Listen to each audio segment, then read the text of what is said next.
शाही मुसाफिर। एक दफा का जिक्र है, एक सफेद बलि थी, ऐसी खूबसूरत कि लोग उसे देखते ही रख जाते थे। वो गली में अपने नाजुक मगर शानदार कदमों से चलती थी, सर हमेशा बुलंद और आंखों में एक अजीब सा गुरूर होता था। लोग रास्ते में खड़े होकर इसे देखते और सरगोशी करते, कितनी शानदार बलि है। इसकी नरम और चमकती हुई खाल देखकर सबके दिल बेअख्तियार तारीफ पर मजबूर हो जाते। ये बलि किसी आम जानवर की तरह नहीं थी। वो बड़ी शान से एक बेंच पर छलांग लगाती और अपनी दम को ऐसे हरकत देती जैसे कोई मलका अपनी सल्तनत का जायजा ले रही हो। परिंदे ऊपर दरख्तों पर बैठकर चहचहाते जैसे उसकी शान में गीत गाने आए हों, मगर वो उन पर तवज्जो दिए बगैर धप में लेट जाती। इसकी आंखें बंद होती और हल्की हल्की गंगनाहट सुनाई देती।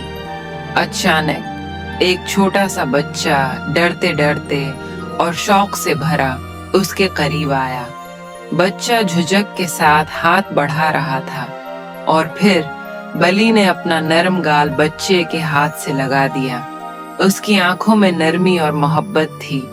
बच्चा खुशी से हंस पड़ा जैसे उसे कोई कीमती खजाना मिल गया हो। उसके वालिदैन जल्दी से ये लम्हा हमेशा के लिए कैद करने के लिए तस्वीर लेने लगे।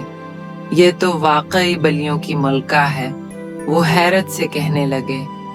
बलि ने एक आखिरी नजर सब पर डाली जैसे उनकी तारीफ को कबूल कर रही हो और फिर अपनी राह पर चल दी। इसकी दम हर कदम के साथ तालमेल से हिलती रही और रास्ते में मौजूद कुत्ते तक एक तरफ हो गए जैसे हो उसकी इज्जत करते हों।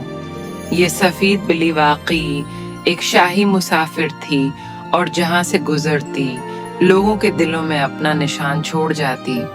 इसकी शान और शौकत और खूबसूरती का कोई मुकाबला न था और शहर के लोग हमेशा उसकी कहानियां सुनाते।